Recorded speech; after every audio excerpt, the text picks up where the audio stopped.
Langkah-langkah berat menggema di sepanjang lorong istana Rajardos, menjalar di antara tembok-tembok raksasa yang dibahat dari batu iblis berurat hitam. Cahaya merah dari kristal neraka memantul di pilar-pilar yang menjulang tinggi menara, menciptakan bayangan seperti tangan-tangan raksasa yang menjulur dari kegelapan. Di ujung lorong itu terbentang sebuah aula kolosal, ruang pengangkatan bangsawan dan dewan kota. Bangunan itu bukanlah sekedar ruang pertemuan, tapi altar kekuasaan, tempat para iblis elit diangkat, diuji, ataupun dipermalukan.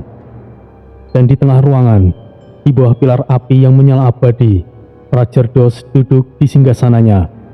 Tubuhnya raksasa, seolah dirangkai dari tulang, darah, dan kemarahan yang membatu.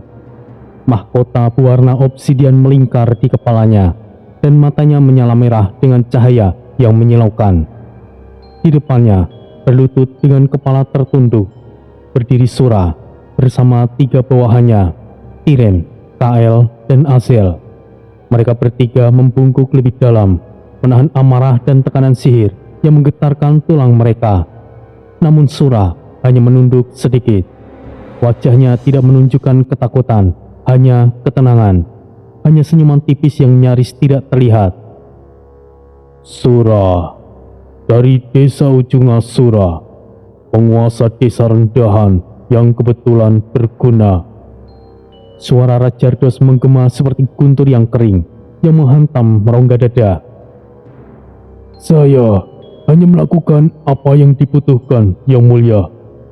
Kau hanyalah iblis lemah, dan entah bagaimana kau masih hidup. Keberuntungan. Ya, itu mungkin bagian dari kekuatan. Cukup menarik. Dewan bangsawan di sekelilingnya, para iblis berpakaian mewah dengan mata-mata berbentuk ular dan lidah bercabang api, tertawa pelan sambil mencibir. Lihatlah, bagaimana tikus meminta untuk menjadi naga. Apa kau yakin ia bukan budak yang tersesat di ruangan ini? Namun Sura tetap diam. Senyum itu tidak pergi. Matanya tetap menatap lantai, tapi sorotnya dingin, dalam seperti laut yang diam, menunggu badai akan datang. Rajardos mengangkat tangannya. Seketika, pilar cahaya merah jatuh menimpa tubuh Sura. Api suci dari alam Asura mengalir ke dalamnya, menciptakan tanda sihir di atas dada, tanda pengangkatan.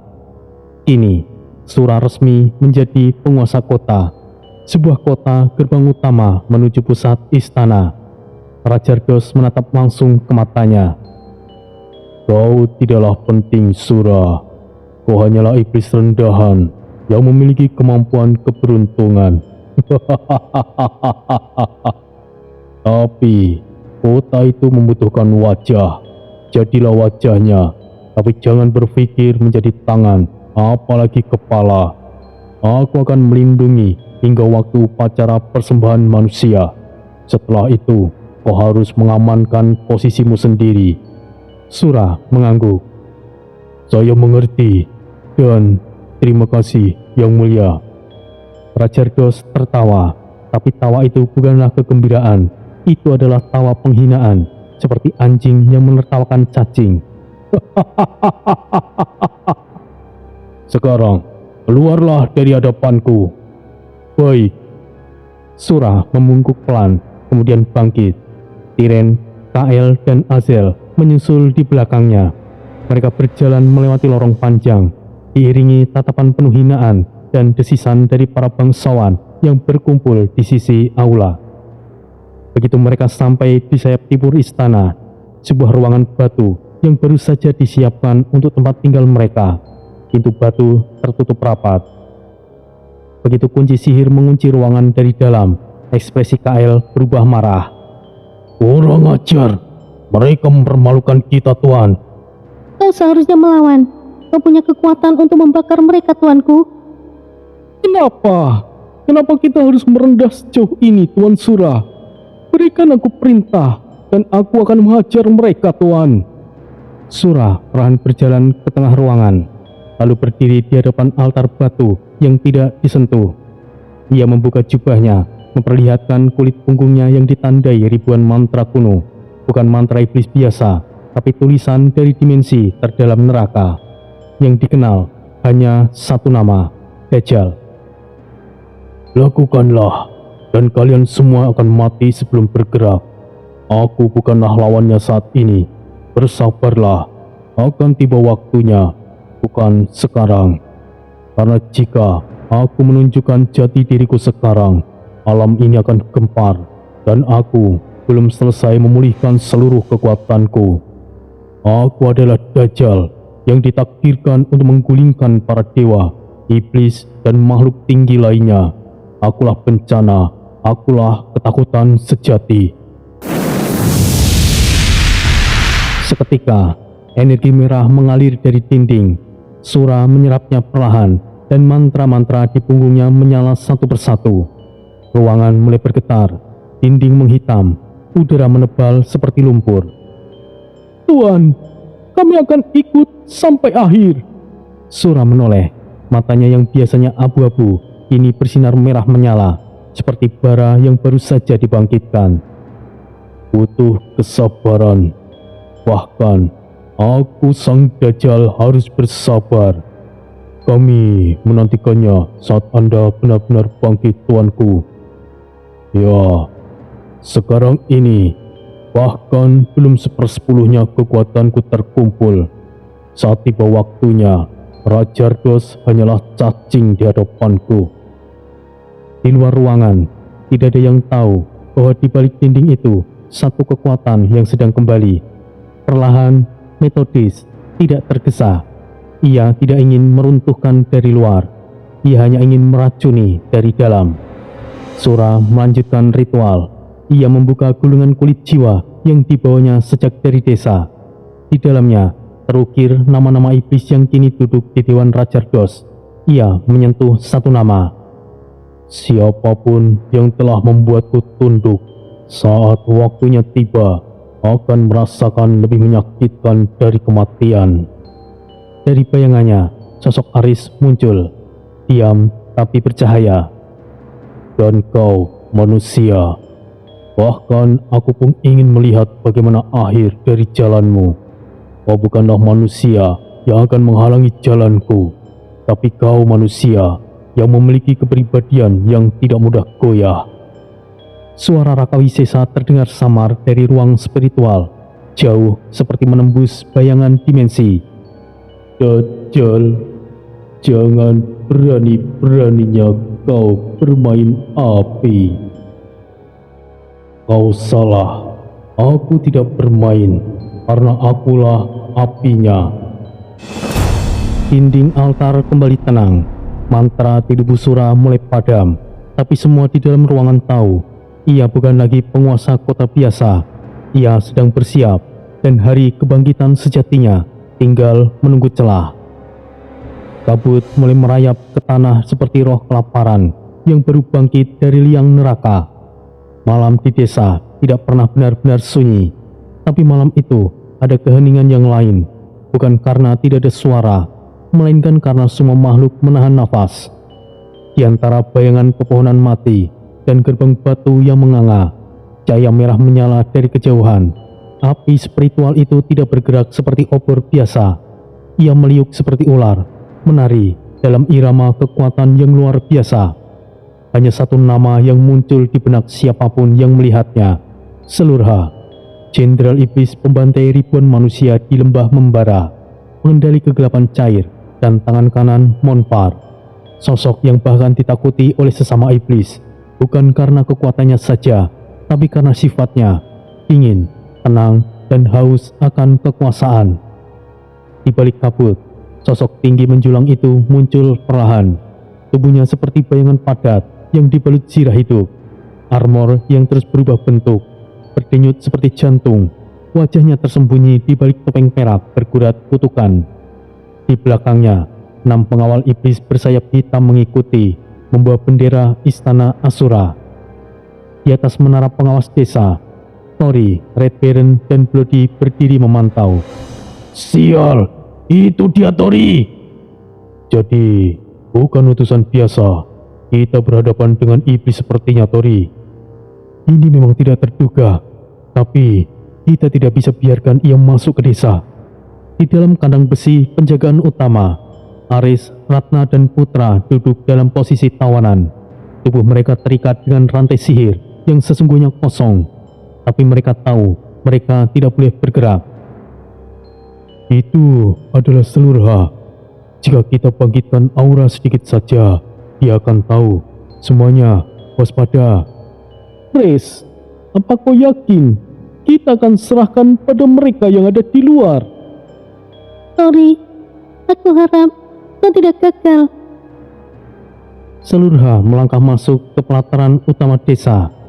Para iblis desa berlutut, hormat pada sang jenderal. Kabut menyebar, membuat tempat itu seperti medan eksekusi. Selurha berhenti, suaranya pelan tapi menggema keras seperti guntur yang halus. Di mana pimpinan kalian? Tori melangkah keluar dari bayangan dengan jubah resmi desa. Ia mendekat perlahan, menunduk sopan lalu berbicara.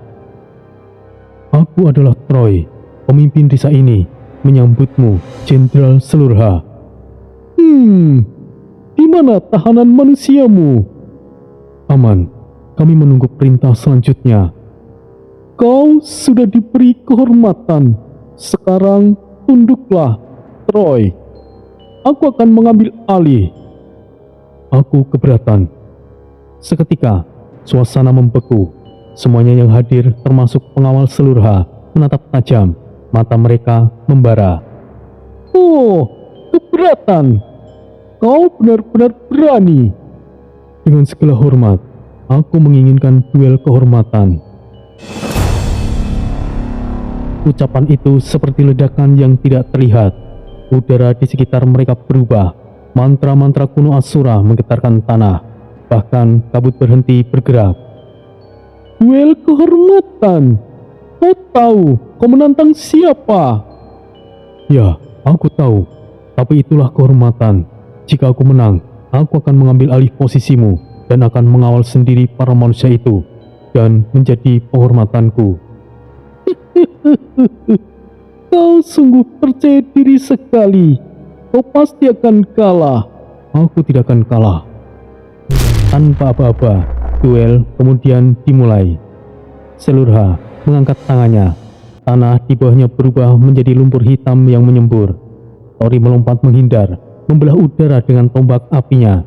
Red Baron dan Bloody segera mengepung sisi belakang, tidak ikut campur, namun siaga. Selurha menyerang. Tangan kanannya berubah menjadi cambuk hitam bercahaya merah saat diayunkan. Tanah terbelah seperti kaca. Tori tertarik mundur, sebagian jubahnya hangus terbakar. Ia berputar, melemparkan tombak iblisnya, tapi Selurha menangkapnya dengan 2 jari. Apa-apaan ini? Sungguh lemah. Selurha mendorong energi hitam dari jantungnya, menghantam Tori hingga terlempar puluhan meter dan menghantam dinding batu. Tori terjatuh, darah mengalir, tapi matanya tetap menyala. Hei, Tori, apakah kau masih ingin lanjut? Aku tidak punya pilihan, Red Baron. Ia mengangkat tangannya, dan tiba-tiba sebilah pedang besar muncul. Pedang dewa iblis Troy. Kekuatan sejati Troy telah bangkit, membuat Selurha terkejut dan mundur beberapa langkah. Oh, jadi ternyata kau adalah... Selurha langsung terpental, bahkan belum sempat untuk menyelesaikan ucapannya. Kekuatan bukanlah pada ukuran, Selurha. Kau sudah tahu siapa aku, maka kau akan mati di sini. Ia kemudian menerjang maju, dan kali ini lebih cepat lagi. Pedangnya menghantam dada Selurha. Retakan muncul, Selurha langsung terkejut. Tori berputar, menusuk dari sisi kiri. Red Baron dan Bloody mengalihkan perhatian dengan bayangan dan percikan ledakan sihir. Tanpa terlibat langsung, masih dalam aturan duel, Selurha mundur dengan marah. Ini bukanlah duel biasa. Kalian curang! Aku bukanlah bagian dari alam ini. Peduli amat dengan duel kehormatan. Dengan teriakan keras, Tori menusukkan pedangnya ke jantung Selurha.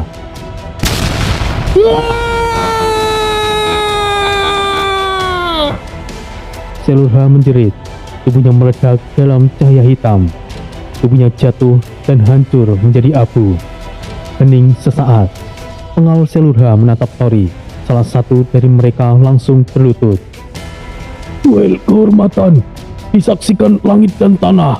Troy, pemenang yang sah. Satu persatu mereka tunduk. Tori berdiri, nafasnya berat, darah menetes di tanah.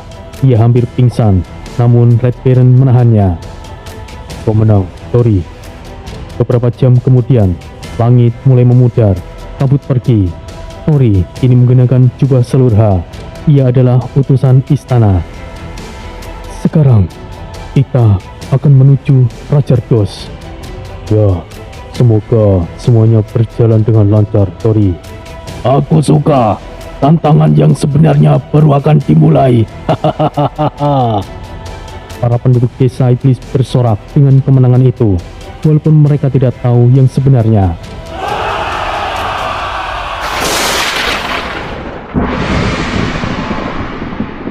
Suara palu raksasa dipukul ke gong logam berlapis darah di tengah alun-alun desa. Suara dentangannya menggema ke seluruh penjuru desa, membangkitkan gelombang kegaduhan, teriakan, dan bisikan gembira dari para penduduk iblis. Langit Asura di atas desa nampak mendidih. Awan hitam berputar, membentuk pusaran perlahan, menyerap cahaya merah dari bebatuan bercahaya yang tertanam di puncak menara batu. Seperti pertanda bahwa alam itu sendiri menyaksikan kebangkitan seseorang. Di atas podium dari tulang belulang naga yang dijadikan tahta pimpinan desa, Tori berdiri tegak. Jubahnya yang sebelumnya compang-camping kini telah diperbaiki, dilapisi zirah ringan hitam mengkilap. Di dadanya terpampang jelas simbol perak milik Selurha, tanda otoritas seorang jenderal iblis.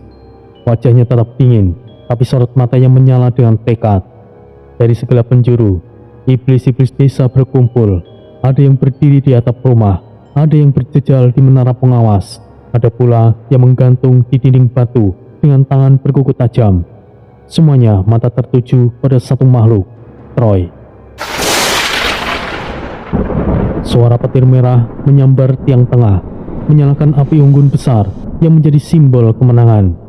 Percikan apinya menyulut nyala semangat para iblis. Tori mengangkat tangannya, dan seketika semuanya langsung hening. Suaranya tidak keras, tapi setiap kata yang keluar darinya menembus dada semua makhluk yang hadir. Aku tidak meminta duel itu, tapi jika aku tidak menantangnya, Selurha akan mengambil semua yang telah kita perjuangkan. 3 manusia berharga, reputasi desa ini, dan martabat kalian. Desis dan geram memenuhi udara. Para iblis mengangguk, taring mereka terbuka dengan semangat. Aku, Troy, bukan lagi kepala desa. Hari ini, aku adalah Jenderal Asura, dan tempat ini bukan lagi desa. Ini adalah kota iblis pertama yang akan membawa nama kalian ke jantung kekuasaan Rajardos.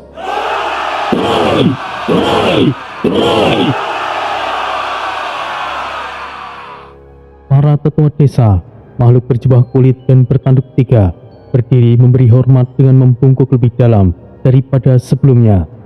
Salah satu dari mereka, tetua lainnya, menyuarakan apa yang lain dia rasakan. Belum pernah ada iblis sepertimu yang bisa menundukkan Selurha dengan darah sendiri. Engkau pembawa perubahan, Tuan Troy. Engkau adalah api takdir yang selama ini kami nantikan. Tori menatap langit. Angin malam Asura menerpa rambutnya. Di matanya terpancar rencana besar yang belum selesai. Sorakan belum benar-benar mereda saat Tori melangkah turun dari podium. Langkahnya tenang, berat namun penuh kuasa. Gemuruh suara ribuan iblis yang berteriak namanya seperti aliran lava yang siap menghancurkan segalanya di hadapannya. Tapi Tori tahu, itu bukanlah kemenangan. Itu hanyalah sebuah ilusi awal. sebuah selimut tipis yang menyamarkan tebing tajam di depan. Di sisi kirinya, Bloody mendekat sambil menyilangkan tangan. Ia menyeringai dan taringnya yang menjulur sedikit. "Orasi yang cukup bagus, Jenderal." Ucap Bloody setengah mengejek. Tori hanya mendengus, sama sekali tidak tertawa. "Mereka menyukaimu sekarang, Tori, tapi mereka akan membakarmu hidup-hidup jika tahu rencana sebenarnya. Karena itu, kita harus menyelesaikan ini sebelum mereka sempat mempertanyakan. Lagi pula, penduduk desa seperti mereka bisa melakukan apa kepada kita? Menghadapi iblis pemangsa saja mereka ketakutan." Lalu, Tori menoleh ke seorang pengawal bersayap, jenis iblis penjaga yang ditugaskan untuk mengurus tahanan bernilai tinggi. "Buka kerangkeng mereka, siapkan kereta pengangkut, kita berangkat malam ini." "Maaf, Jenderal, bukankah kita menunggu konfirmasi dari istana untuk..." "Tidak, aku adalah utusan istana sekarang." Nada suara Tori tidak bisa dibantah. Seketika, pengawal itu menunduk dan berlari untuk menyampaikan perintah. Tori berdiri diam sejenak. Ia menatap api unggun yang terus berkobar di tengah alun-alun. Apinya seakan menjadi simbol pertaruhan yang ia buat, mempertaruhkan hidupnya, kotanya, dan nyawa semua yang ikut bersamanya. Beberapa saat kemudian, di pinggiran desa, di bawah penjagaan ketat dan bayangan menara batu, terdapat 3 kerangkeng besi iblis. Ukurannya besar, lebih dari cukup untuk menahan manusia-manusia berbahaya. Setiap kerangkeng diberi rantai sihir, dan di dalamnya, Aris duduk bersandar pada dinding jeruji. Kedua matanya tenang tapi tajam. Ratna Dewi menggenggam rantai tangannya seperti senjata, meskipun tahu sihirnya tidak boleh menyala. Putra Sidan duduk bersila seperti seorang rahib, tapi siap meledak kapan saja. Cahaya dari obor iblis di sekitar mereka menciptakan bayangan yang bergoyang di wajah masing-masing. Tiba-tiba, dari kejauhan, rantai kerangkeng ditarik naik. Suara roda berderak mulai terdengar. Mereka bertiga tahu saatnya telah tiba. Kereta perang iblis yang telah dimodifikasi kini disiapkan untuk perjalanan ke kota pusat Asura. 2 roda besar di belakang, 1 roda kecil di depan. Tubuh kereta dilapisi plat baja dan lambang pribadi Troy. Lambang taring terbalik menandakan kekuatan yang terbakar dari bawah. Aris membuka mata perlahan, melihat wajah para iblis yang mengangguk hormat pada Tori. Ia tidak bisa menahan senyumnya, tidak sinis, tapi kelegaan. "Jadi, kau benar-benar melakukannya, Tori," gumam Aris dengan pelan. Ratna menatap Tori dari sela jeruji. Cahaya oranye dari obor memantulkan bayangan tekad di wajahnya. Ia tidak pernah benar-benar percaya pada makhluk iblis, bahkan Red Baron. Tapi Tori lambat laun mulai mengikis keraguannya. Putra Sidan mengetuk lututnya dengan jari. "Jika kita bisa sejauh ini, tinggal 1 langkah lagi. Wira, Mahesa, Bayu, tunggulah kami." Red Baron mendekat, berjalan dengan anggun namun penuh kewaspadaan. Ia memandangi ketiganya, terutama Putra, lalu berdiri tepat di samping kerangkeng Aris. Cahaya api obor membakar pelindung bahunya, menyorot matanya yang tajam. "Sebentar lagi, kita akan beraksi." Putra tidak menjawab. Ia hanya mengangguk. Rahangnya mengeras, nafasnya mulai dalam. Red Baron meletakkan 1 tangan di besi kerangkeng. "Apapun yang terjadi di istana nanti, hati-hatilah kakak." Putra hanya tersenyum, dan Ratna Dewi memalingkan wajah. Aris hanya menutup matanya sebentar. Kerangkeng mulai dinaikkan di atas kereta. Di sekeliling mereka, pasukan iblis masih setia pada Tori, dan juga bekas pasukan Selurha yang telah tunduk. Semuanya berbaris rapi. Mereka tahu bahwa 3 manusia yang mereka antar bukanlah sekedar tawanan, tapi pemicu kehancuran dari dalam. Tori menaiki kereta, berdiri di atas kursi pengemudi. "Arahkan jalan ke pusat istana Asura. Kita tidak punya banyak waktu." Di belakangnya, Bloody melompat di kereta lain, membawa barang-barang perlengkapan. Red Baron menyusul, diam-diam memperhatikan semua sisi. Langit malam mulai berguncang. Kabut ungu turun perlahan, menutupi cahaya dari obor. hawa dingin menyusup masuk, seolah menyambut para pelancong menuju mulut neraka. Dan kereta pun mulai bergerak. Roda-roda berduri menggelinding di tanah iblis, meninggalkan jejak dalam menuju takdir. Suara-suara roda kereta iblis menggerus tanah kering dan keras di alam Asura, meninggalkan bekas dalam seperti goresan kuku raksasa. Jalan menuju pusat kekuasaan Rajargos adalah jalan berduri yang hanya dilalui oleh mereka yang memiliki status tinggi atau mereka yang cukup gila untuk menyamar sebagai pengikutnya. Langit masih hitam, tidak bertabur bintang, tapi dari kejauhan, cahaya merah samar memancar dari pusat kota, jantung iblis, tempat istana Rajargos berdiri megah di atas jurang neraka. Jalanan di sisi kiri dan kanan dipenuhi patung iblis membatu, wajah mereka terdistorsi dalam jeritan abadi. Kabarnya, itu adalah mantan jenderal yang gagal dalam misinya dan dikutuk menjadi batu. Tidak ada yang tahu pasti, dan tidak ada yang mau membuktikannya. Kereta Tori bergerak dalam keheningan yang ganjil. Tidak ada perayaan, tidak ada sorakan, hanya suara angin kasar dan decit pelat logam yang bersentuhan. Di dalam kerangkeng pertama, Haris duduk bersila, matanya tertutup, nafasnya dalam dan teratur. Meskipun tubuhnya nampak tenang, jiwanya tidak sepenuhnya diam. Di dalam ruangan batin, ia merasakan kehadiran yang familiar, Raka Wisesa. Sosok pelindung spiritualnya berdiri di sisi medan kesadarannya, membentuk bayangan semi transparan yang memantulkan cahaya keemasan. Sudah dekat, Tuan. Iya, Raka.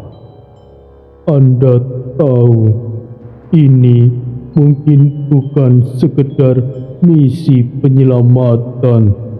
Anda bisa saja menghadapinya, Rajargos. Bahkan mungkin aku sendiri tidak yakin mampu menghadapinya, Tuan. Aku tidak berniat melawannya, Raka. Aku hanya ingin menyelamatkan mereka. Tapi jika itu adalah harga yang harus dibayar, bersiaplah, Tuan. Karena niat sederhana bisa mengoyak langit. Aku hanya akan memastikan keselamatanmu, bukan yang lain, Tuan. Haris membuka matanya kembali. Satu tetes keringat mengalir dari pelipisnya. Meskipun suhu udara di sekeliling begitu dingin, ia menghela nafas pelan dan kembali diam. Di kerangkeng kedua, Ratna meringkuk kecil. Tangannya masih terikat, namun jari-jarinya bergerak perlahan, seperti merampal sesuatu dalam hati. Jiwa leluhur, dengarkan bisikan cucu perempuanmu.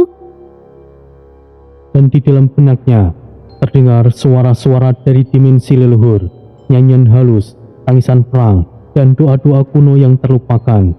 Ia tidak memanggil roh, belum, tapi ia sedang menghubungkan dirinya, menyatukan kembali tali darah dengan sihirnya, dengan kekuatan nenek moyangnya.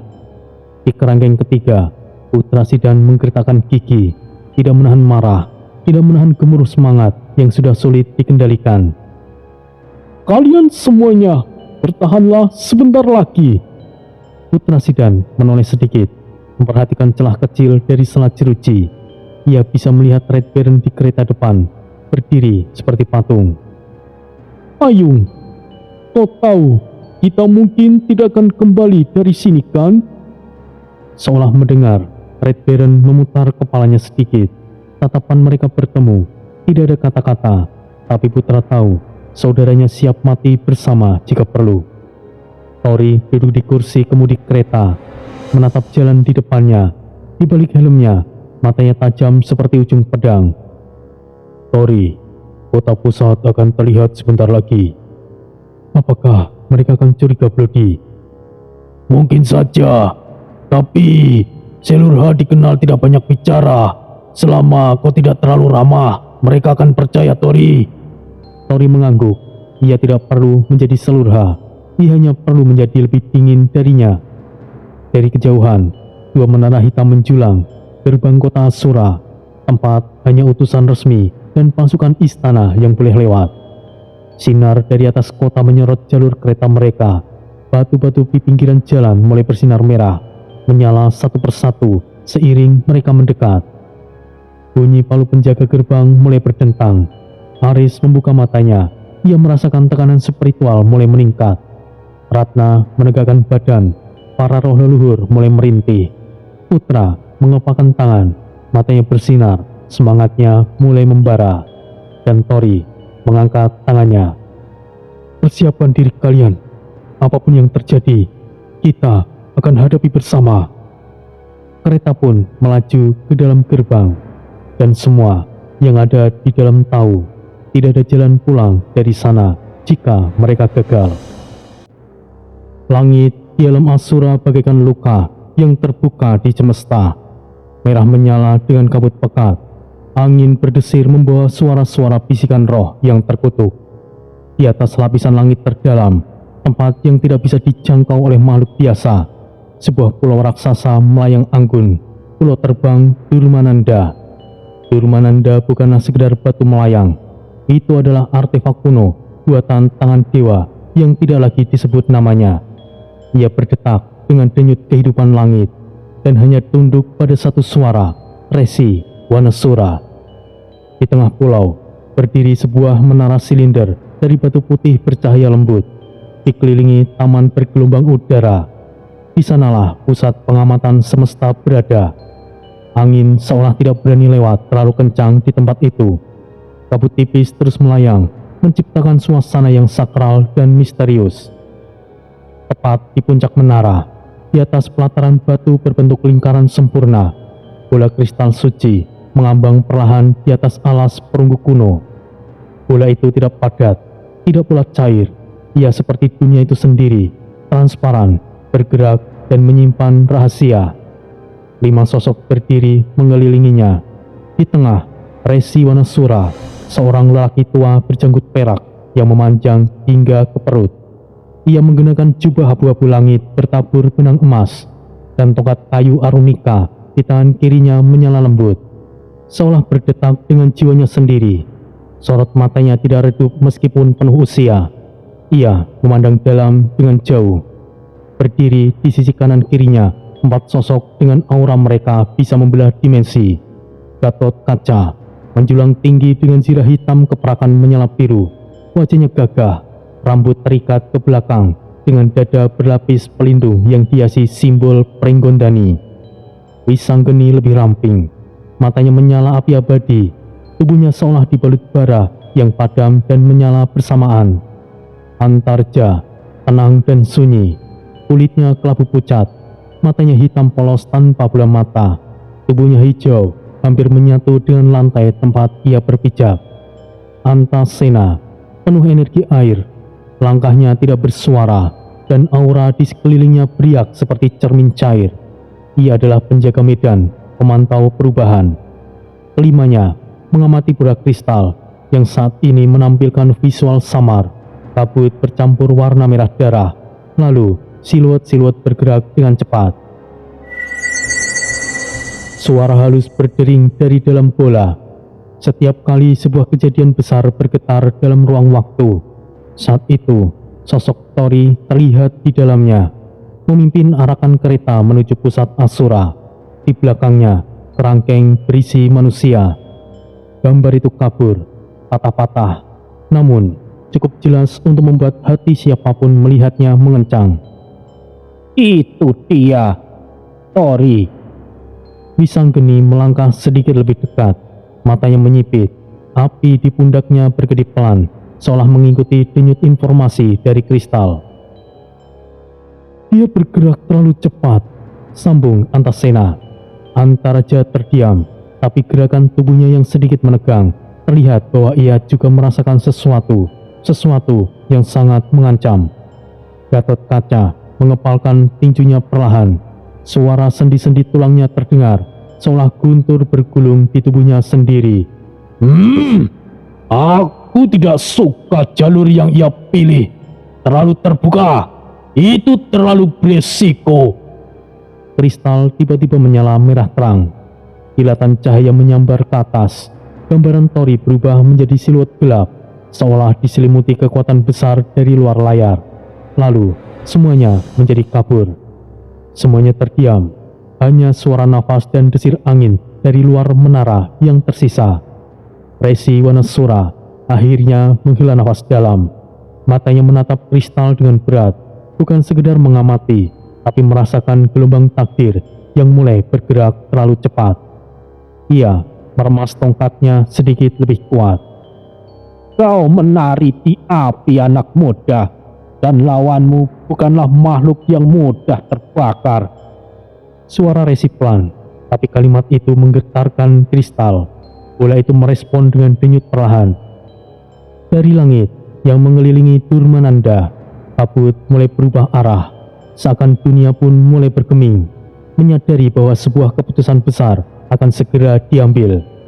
Namun itu belum sekarang. Mereka hanya mengamati, dan untuk saat ini.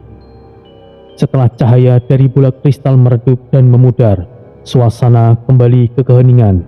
Namun bukan keheningan yang damai, melainkan keheningan yang menyimpan ketegangan yang besar, seperti langit menahan petir, seperti bumi yang memanggil menunggu dentuman palu raksasa. Resi Wanasura menatap kristal di hadapannya untuk beberapa saat, seolah mencoba menyibak kabut takdir yang belum terbuka. Namun, akhirnya ia menghela nafas perlahan.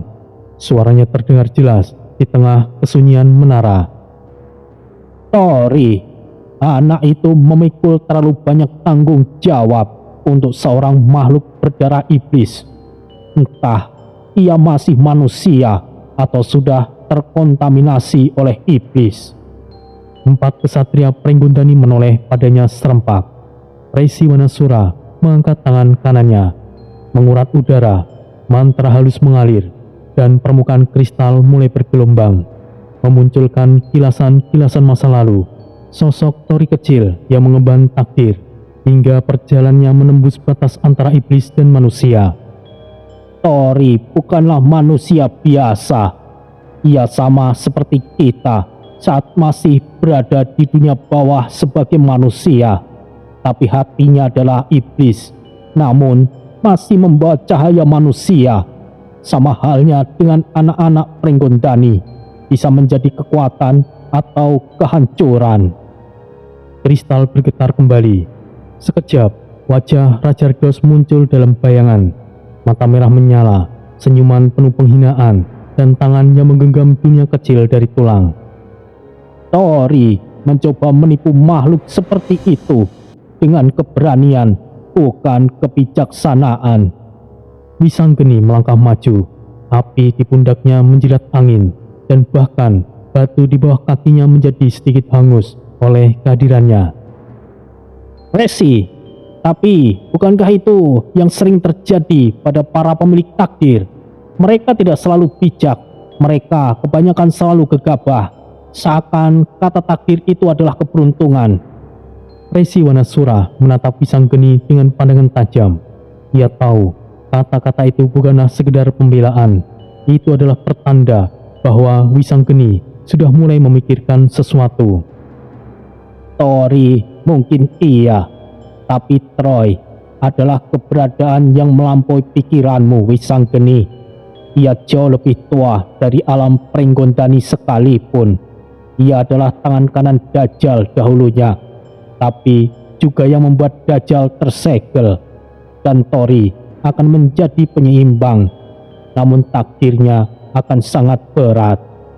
Antarja yang sejak tadi diam membuka suara. Suara khasnya terdengar berat dan dalam, seperti berbicara dari bawah tanah.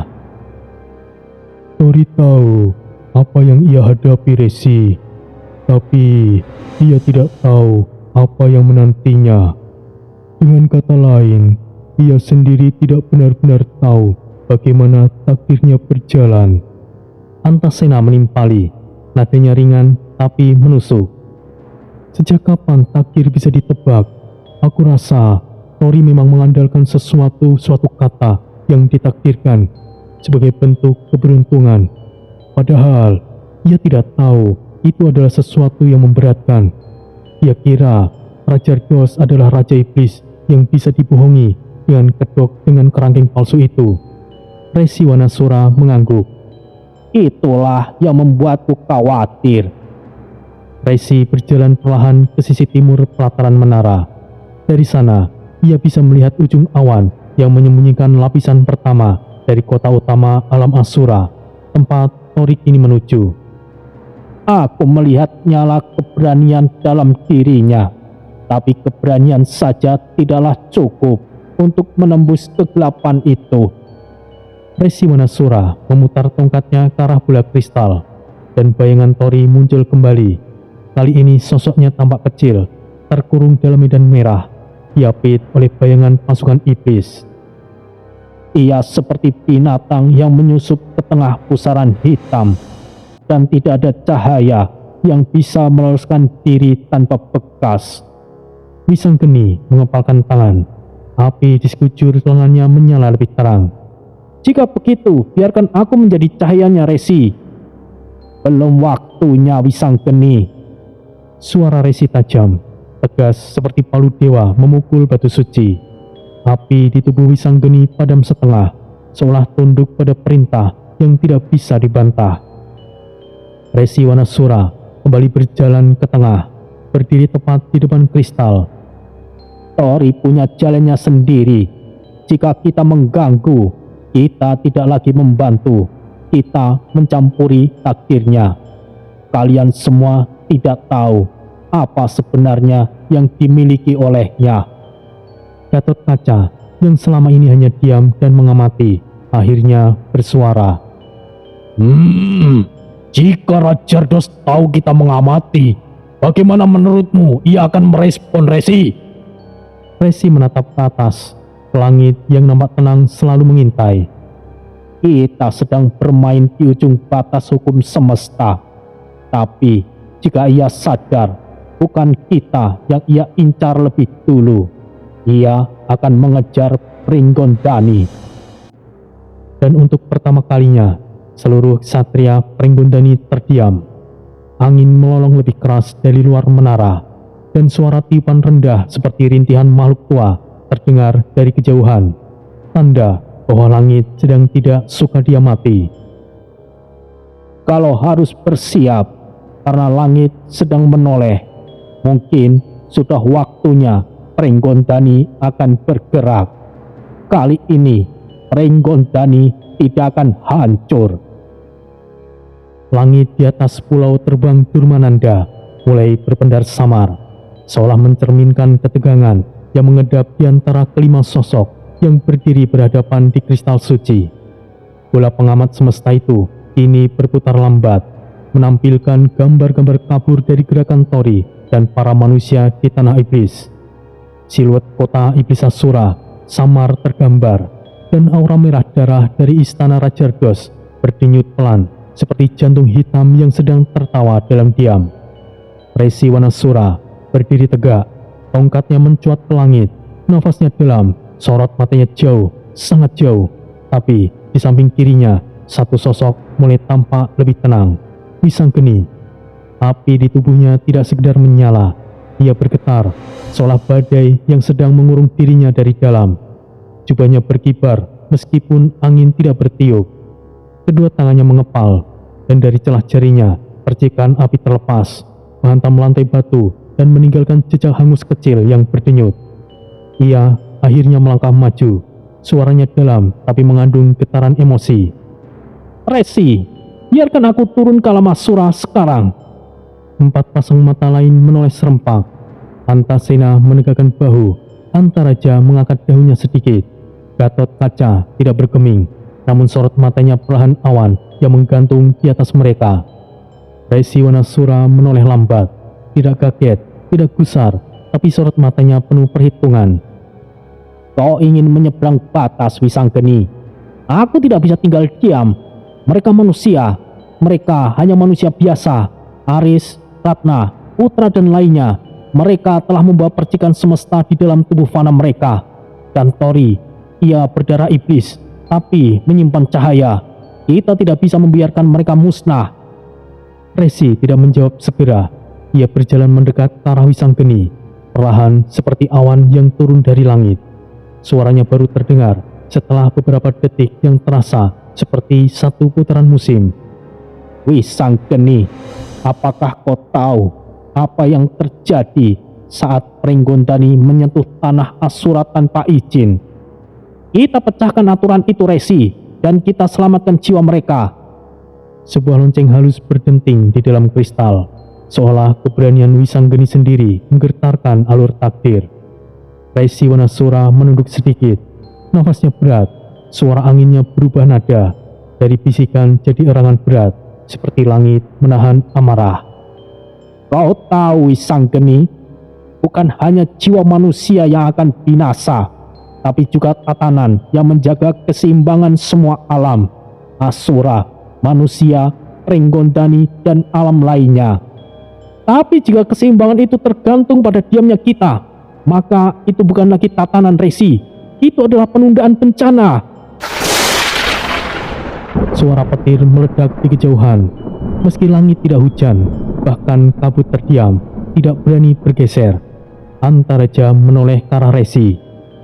Resi, Anda tahu dia tidaklah salah. Tapi itu juga belum waktunya, Antareja. Antasena menimpali. Resi berjalan kembali ke tengah, berdiri menghadap kristal. Waktu tidak bisa dipaksa, Wisanggeni. Kau dari segala yang hidup di Pringgondani tahu bahwa api paling kuat adalah api yang sabar. Wisanggeni menunduk, tapi bukan menyerah. Itu adalah penundukan dalam. Aku hanya ingin tidak terlambat, Resi. Semuanya bisa saja terjadi. Aku tahu, Wisanggeni. Dan saat waktunya datang, engkaulah nyala pertama yang akan membakar kegelapan itu. Jadi, bersabarlah, Wisanggeni. Wisanggeni memejamkan mata. Api di sekujur tubuhnya menyusut lalu padam, tapi dalamnya justru semakin panas. Antasena menghela nafas. Untung saja kau belum terlalu terbakar amarah, Wisanggeni. Tapi aku sudah mencium asapnya, Antasena. Kita semuanya akan ikut terbakar jika waktunya telah tiba. Resi mengangkat tongkatnya. Belum saatnya kita bergerak, tapi saat itu waktunya sudah dekat. Semuanya sekali lagi aku katakan, bersabarlah. Tongkat Resi Wanasura mengetuk lantai. Kristal suci memercikan cahaya keemasan. Arah angin berubah. Awan di atas Durmananda mulai melengkung. Siapkan jalur pulang. Kita harus kembali ke Pringgondani. Langit di sekitar Durmananda mulai berpendar. Warna ungu kehijauan yang biasanya menjadi kabut penghalang antara alam atas dan lapisan Asura ini bergetar seperti tirai yang hendak disikap. Kabut yang tadinya tenang mulai menyelimuti menara dengan gerakan spiral perlahan, seolah semesta merespon getaran hati para ksatria Pringgondani. Di tengah pelataran, Resi Wanasura berdiri dengan tongkatnya terangkat ke langit. Kristal pengamat telah kembali diam, seakan menyimpan seluruh rahasia yang barusan mereka lihat. Di wajah Resi terpantul cahaya keemasan dari langit yang mulai membuka celah kecil menuju arah utara, tempat alam Pringgondani berada. Perjalanan Tori bukan sekedar misi penyelamatan. Ia telah membuka celah di batas keseimbangan, dan satu celah saja terbuka, lainnya akan menganga.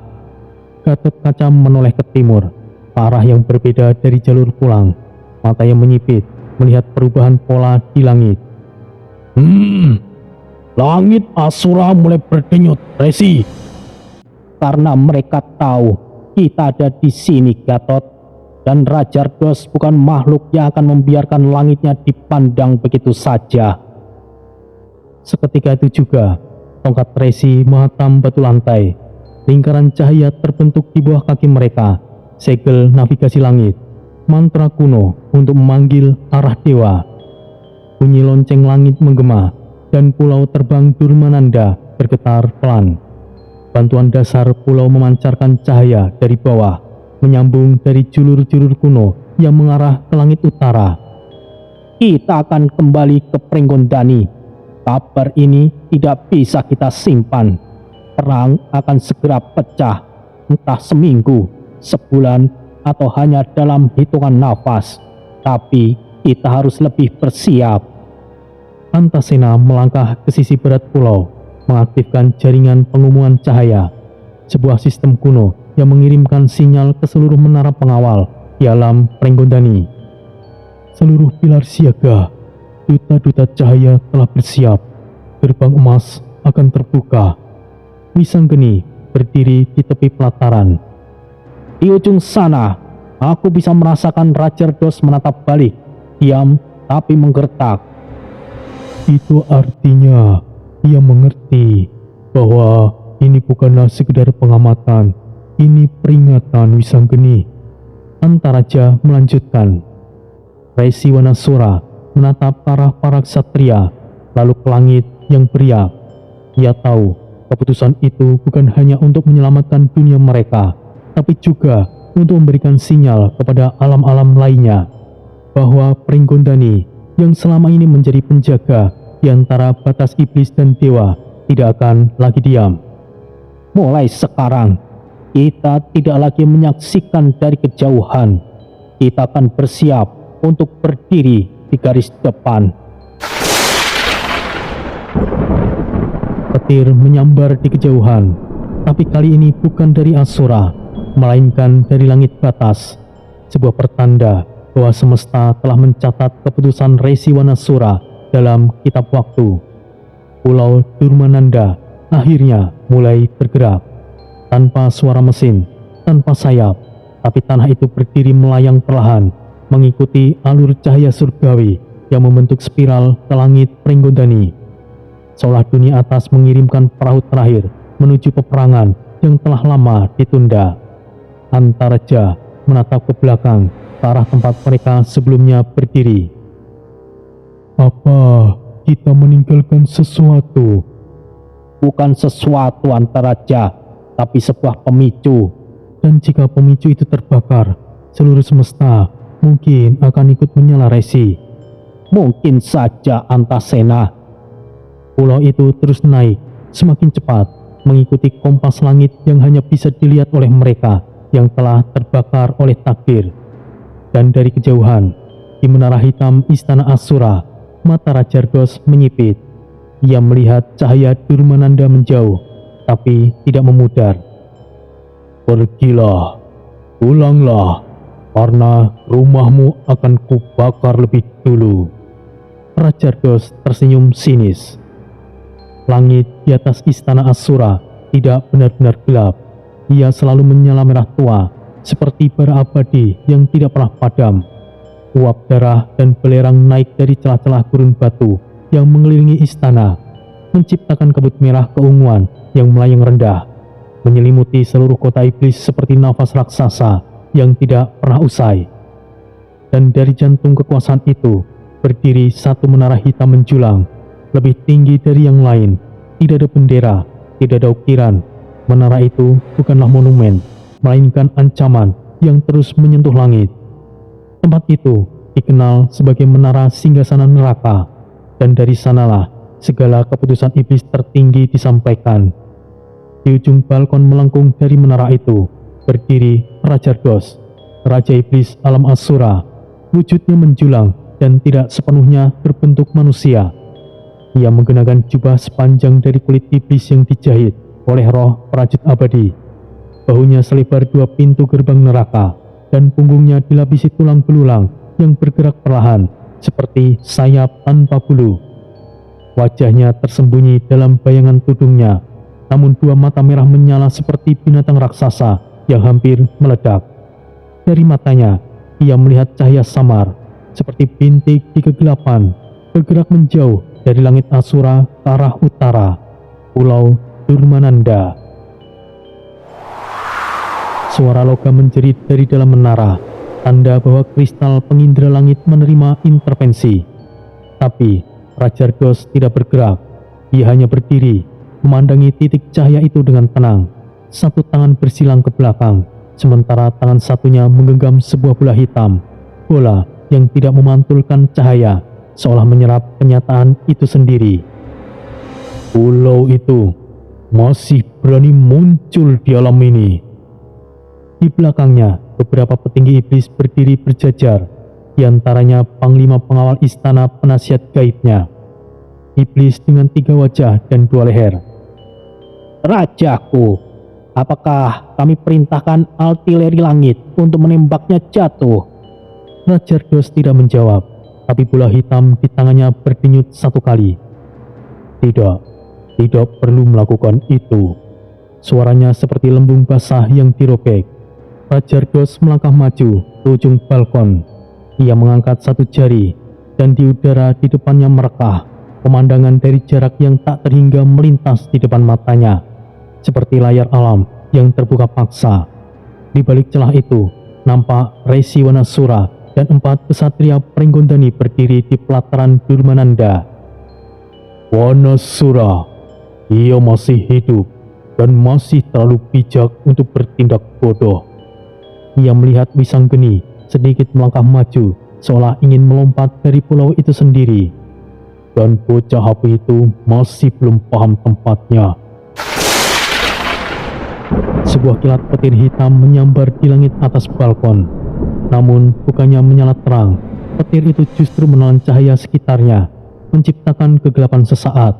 Efek dari respon amarah pasif Rajardos, sesuatu yang tidak pernah ia sengaja.